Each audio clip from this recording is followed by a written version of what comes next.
Welcome to Grammar 5L. In this booklet, we will have 3 explanation pages. The first one will cover verbals with prepositional phrases. The second one will cover verbals and phrases with adverbs. And then the last one is going to cover the sentence diagramming that we're going to work on within this booklet. So we'll jump right into verbals with prepositional phrases. We have not seen prepositional phrases in quite a while in this level, just because there's so much going on with phrases. So now we get to put it all together. So we'll open up to that front explanation page, and we know that verbals can do a lot of things, and we know that prepositional phrases can act as adjectives or adverbs depending on what's being modified. So let's look at an example with an infinitive phrase. I let her play in the yard. Now, to help us out, I'm going to have us separate the phrase for us, and here we have her play in the yard. Notice we have a bare infinitive. There is no to, it is omitted, but we have to play without the to as our verbal. Her is completing the action of that infinitive, and the yard is modifying our bare infinitive. It's telling us where it is occurring. So this is an adverbial prepositional phrase. Now let's look at some other examples. We have, I saw the gift wrapped with paper. Wrapped is a past participle, and it's being modified by with paper. It is telling us how it is wrapped. So once again, we have an adverbial prepositional phrase. Our next phrase and sentence is going to be, winning a trophy at the tournament, we were humble. Notice that winning a trophy at the tournament is our phrase. It is a present participial phrase. It has a do with it. Trophy is receiving the action of the verbal, and at the tournament is telling us where the winning is occurring. Once again, we have an adverbial prepositional phrase. Lastly, on this explanation page, we have her being a teacher for 5th graders was fun. This is going to be a gerund phrase because the whole phrase is functioning as the subject of this sentence. Being is our verbal, it is the gerund. Her is completing. It's not an action, but actually it's being linked to more information after our verbal. And then teacher is our PN. It's our extra bit of information. For 5th graders is modifying what type of teacher. So in this instance, we have an adjectival prepositional phrase, meaning the prepositional phrase is modifying a noun, not the verbal. So let's look at our own example. Palma's latest achievement was her being top of the class. I, as always, like to find my subject and verb of the sentence first. However, you are more than welcome to just identify the phrase if you know what it is. But I like to find the subject and verb because I think it helps to identify what the phrase is doing in the sentence. So our subject is achievement and our verb is was. And then our phrase is her being top of the class. And so what we're going to do is we're going to rewrite that phrase on the line provided, her being top of the class, and we're going to identify the parts of this phrase. We know our verbal is being, it's a gerund, and then what we can do is find our subject, which is her. Notice that it is a possessive pronoun. Whenever you have a gerund, it will be a possessive pronoun or possessive noun. Being is our verbal, and since being is a linking verb, it is linking our subject of the phrase to more information after the verbal, making top the PN of our phrase. And then of the class is modifying top. It's not modifying the verbal. It's what is she the top of, right? It's giving us more information about the top. And so what is this entire phrase doing in this sentence? Well, we need to look back up at the sentence and identify what our verb is. It's was. That also is a linking verb. It is linking achievement to our phrase, and that means that this whole phrase, since it's a gerund phrase, is functioning as a PN. And remember, when you have a PN, you can always switch it and it doesn't change the meaning, right? You can switch the subject and whatever's in the predicate, that extra information. Her being top of the class was Palma's latest achievement. that checks all the boxes with our linking verb and being renamed in the predicate. Now let's look at verbals with adverbs.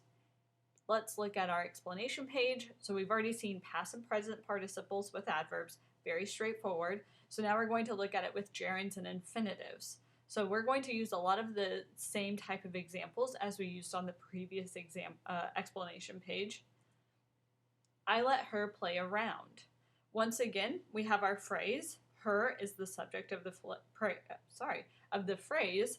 Play is our verbal. It is a bare infinitive, and around is modifying play. It's telling us where she is playing. Then we have our gerund phrase. Her always being a teacher for fifth graders is fun. And once again, if we just look at that phrase by itself, her always being a teacher for fifth graders, we can see that her is our subject for our verbal being.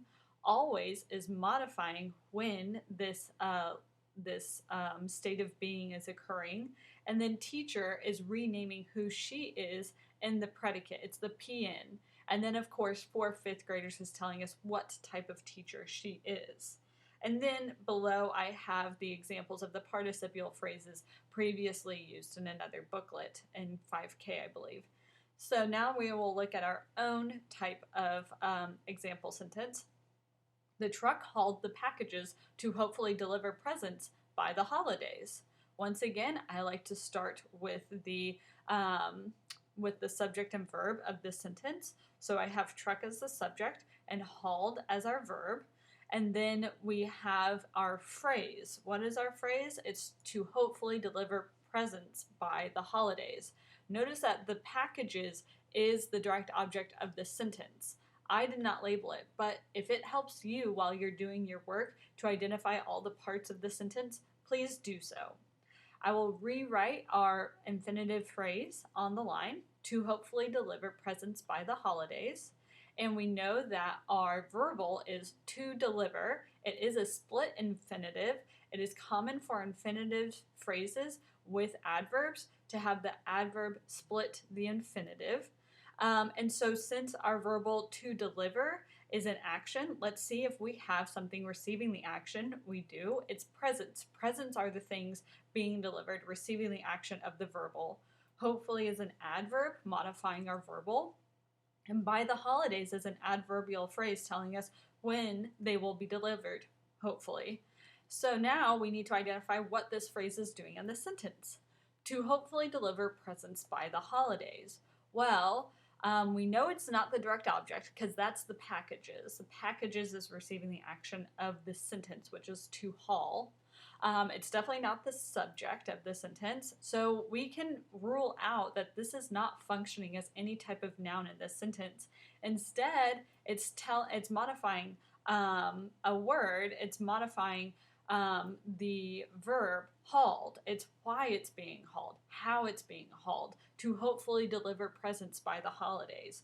So remember, infinitives can be modifiers like an adverb or an adjective, and they can act as almost any type of noun in a sentence. So it's super important for you to identify what is going on in these sentences and how the words and phrases relate to each other, as I've said in previous videos. So now we will finish up with some sentence diagramming, and we're going to do verbals with adverbs and prepositional phrases. Here's our sentence. It's quite long, so we're going to read through it and start identifying the parts. Miss Smith, defining key words on the board, notices her students diligently writing in their notebooks. As per usual, I like to find my subject and verb of the sentence first. You are welcome to find the phrases first, if that makes more sense for you.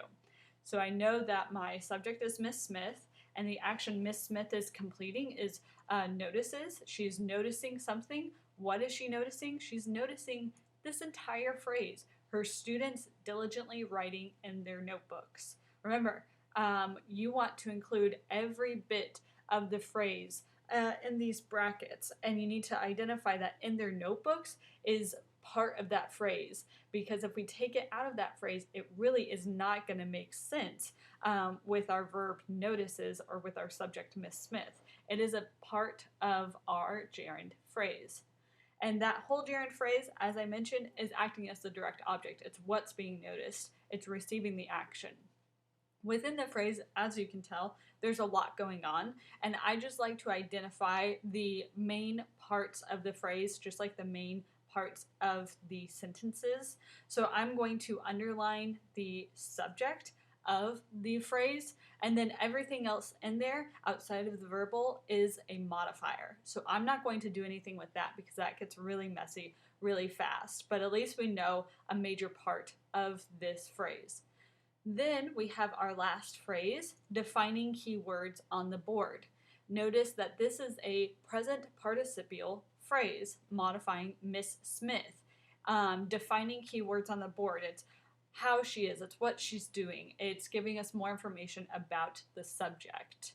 And within that present participial phrase, we have a direct object. Keywords is receiving the action of the verbal. And once again, outside of the verbal and keywords, we have a modifier, but I'm not going to circle and draw an arrow because, like I said, it gets very messy very fast. So we've got the core of our phrases and our sentence identified, and now we can start making our diagram.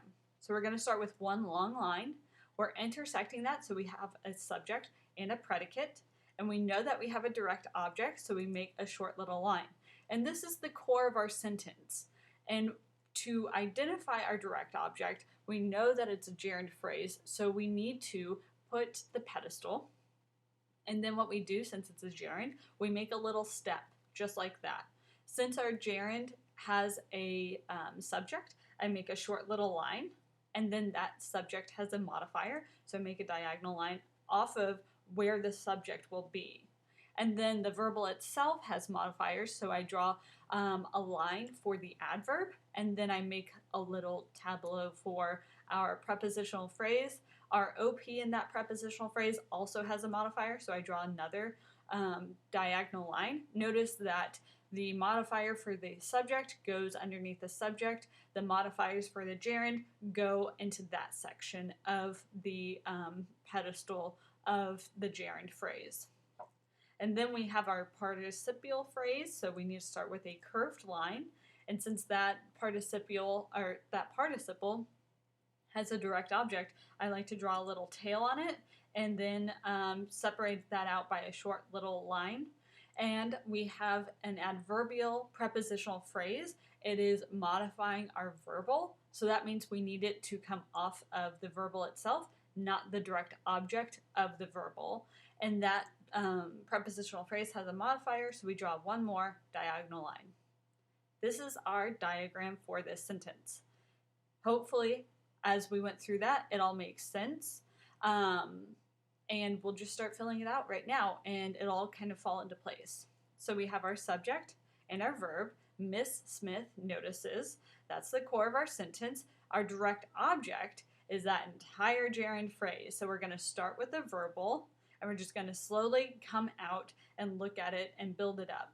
Writing is our verbal. Remember, the ing goes on the lower step, and the root, or the whole rest of the verbal of the gerund, goes on that top step. Our subject for this verbal is going to be students, which is being modified by her. And then our other modifiers in this phrase modify writing. So we have diligently writing, and where are they writing? In notebooks. Whose notebooks? Their notebooks. There is modifying notebooks, therefore it comes off of it. And that's our gerund phrase, which is also our direct object. Now we just need to figure out our present participial phrase, starting with our present participle going on the curved line, defining what's receiving the action of this verbal, keywords, and how are they being defined, where are they being defined? On the board. So we do on, board, and the comes off of board. And that is how you are going to diagram such a long sentence. As you can see, it is a large diagram. There's a lot going on in it. I highly recommend whenever you diagram, if you haven't learned already, always have an eraser handy, because you don't get a backspace, unfortunately, like I do on this computer. So take your time and make sure you're understanding how each of the phrases are relating to each other. These prepositional phrases can modify adverbs, and they can also modify they can modify verbs and verbals, or they can modify nouns. So watch out for that. Also notice that what I have right here is quite colorful because I want you to see how each of these is working in the sentence. But remember that on the board is a part of the entire present participial phrase defining key words on the board. So although I have noted it in different colors, it actually, the entire phrase defining key words on the board is acting as an adjective for the subject. It's all in one unit, an adjectival phrase, whereas her students writing diligently in their notebooks is all acting in one unit as the direct object. So the entire phrase is the direct object, even though it's made up of all those little parts that we just talked about. So, with that being said, once again, that is how you are going to diagram such a sentence. If you have any questions about this or anything else about grammar, please contact the person who grades your grammar at your center.